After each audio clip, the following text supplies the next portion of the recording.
Je vous fais maintenant une petite vidéo sur quand vous sortez avec l'enfant, comment ne pas perdre de temps et laisser l'enfant tout seul. Vous prenez la voiture, vous laissez l'enfant à l'arrière de la voiture sur sa tablette et voilà du temps perdu, gaspillé, où vous auriez pu faire de belles choses. Alors je vous donne quelques idées qui pourraient vous aider à mieux remplir le moment avec l'enfant où vous n'êtes pas en train de faire quelque chose avec lui, justement, vous êtes en course, vous êtes en déplacement, vous êtes au restaurant, vous êtes ailleurs, je ne sais pas, et puis il y a des moments disponibles pour faire des choses que vous n'avez pas forcément prévues, préparées, organisées. Bon, alors je vous donne quelques trucs là qui pourraient vous servir. Alors ce qu'on fait nous fréquemment avec les enfants, quand on a des moments comme ça, notamment des moments sur la route, on fait, par exemple, alors on fait grammaire, histoire, maths, très facilement. Alors, la grammaire, très facilement, vous pouvez voir l'accord du participe avec votre enfant. L'accord du participe, c'est un truc auquel on voit ceux qui connaissent un petit peu le français, qui savent l'écrire. L'accord du participe, vous connaissez la règle. Il faut la pratiquer avec l'enfant. Avant, après, le verbe. Est-ce que j'accorde pas, vous vous souvenez, j'ai acheté la voiture que j'ai acheté la voiture, comment est-ce qu'on fait? Alors vous demandez à l'enfant, j'ai acheté la voiture, comment tu écris acheter, terminaison. Et, exact. Alors, demandez-lui d'ailleurs de répéter ce que vous lui demandez. Donc, les voitures que j'ai achetées, terminaison de acheter. L'enfant répète, les voitures que j'ai achetées, terminaison de acheter, EES. Je me suis jeté hors du wagon. Alors attention, parce que là c'est plus compliqué, ce sont les verbes pronominaux. C'est un peu plus compliqué, vous le savez, parce que les rois qui se sont succédés, etc. Donc c'est des accords un peu spéciaux, mais sans aller jusque-là, c'est un peu difficile au début peut-être. Mais vous faites des accords simples.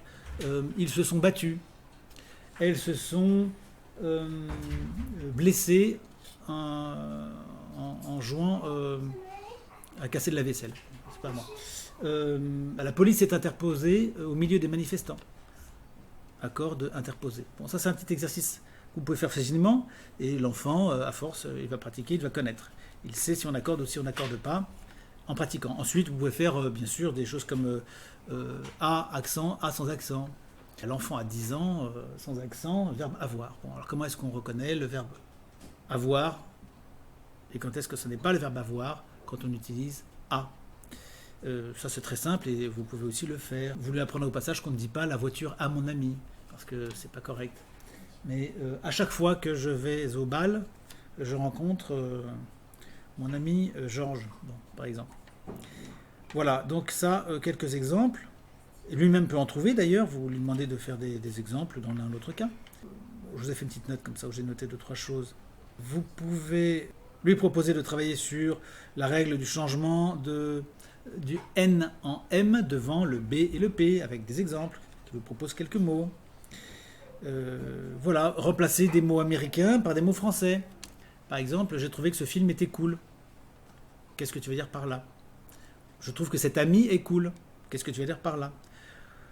Etc. Bon, là, vous avez une quantité, une pléiade de mots français corrects pour remplacer ce mot vulgaire américain, fourre-tout, qui ne donne aucune nuance d'appréciation sur les choses. Hein. Cool, vous savez bien, je le dis dans le cours de français sur le site. Cool, ça peut vouloir dire frais, c'est son sens originel, mais ça peut aussi vouloir dire charmant, agréable, grand, vaste, aimable, gentil, courtois, disponible, sympathique, subtil, élégant, etc., etc., etc. Pas cher, etc. Donc c'est utilisé à tort et à travers. En français, vous pouvez le dire de 1000 manières différentes.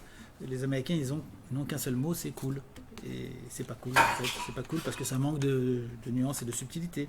Alors vous pouvez lui proposer, qu'est-ce que tu dirais à la place de être au top? Qu'est-ce que tu dirais à la place de super? Bon, super, c'est faible quand même. C'est pas américain, mais c'est faible quand même. Voilà. Ensuite, en histoire, bon, très facilement, vous pouvez proposer une succession de personnages et vous demandez à l'enfant de les remettre dans l'ordre. Donc, vous prenez les personnages que vous voulez, entre Jules César, et aujourd'hui, on pourrait prendre quelqu'un comme, je sais pas, pour le général de Gaulle, si vous vous y tenez. Et puis, vous intercalez quelques personnages comme Richelieu, comme Je ne sais pas moi, comme Bismarck, s'il est un peu plus âgé, Louis XV, Saint-Louis, Henri VIII, Henri IV, euh, ou éventuellement la reine Victoria, si vous connaissez un peu, si vous avez fait un peu d'histoire internationale, histoire de pays étrangers. Et puis l'enfant, il doit essayer de retrouver l'ordre, la chronologie, en fonction de son niveau.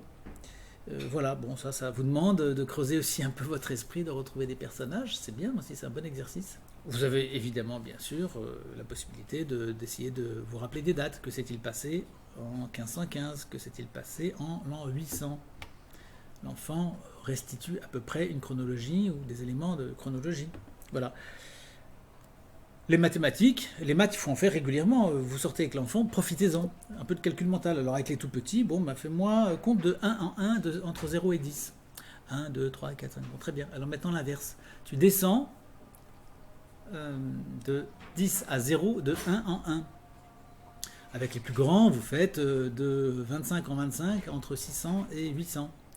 De 38 en 38 entre 500 et 1000. Ou un peu plus compliqué, vous lui dites, voilà, tu montes de 30 à 170 sans dépasser, en faisant une addition commençant à 1, à laquelle tu ajoutes à chaque fois une unité supplémentaire. C'est-à-dire 30 plus 1, 31, plus 2, 33, plus 3, 36, plus 4, 40, plus 5, etc. etc. D'accord? Donc vous rajoutez à chaque fois 1. Donc ça c'est un peu plus compliqué pour les plus grands. Et vous pouvez le faire en sens inverse, en descendant aussi. Voilà. Et puis bien sûr vous pouvez faire le calcul mental avec les multiplications, etc. Et puis les fractions, pourquoi pas, vous posez des fractions. Combien ça fait 25 cinquièmes, etc. Vous voyez, bon, calcul mental un petit peu, c'est toujours bon pour l'enfant. Voilà, sur ces trois axes, français maths étant prioritaire, parce qu'il faut faire du calcul mental très régulièrement. Et puis, connaître ces règles de français de base.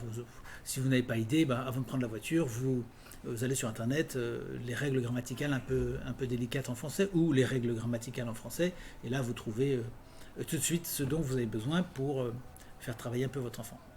Voilà.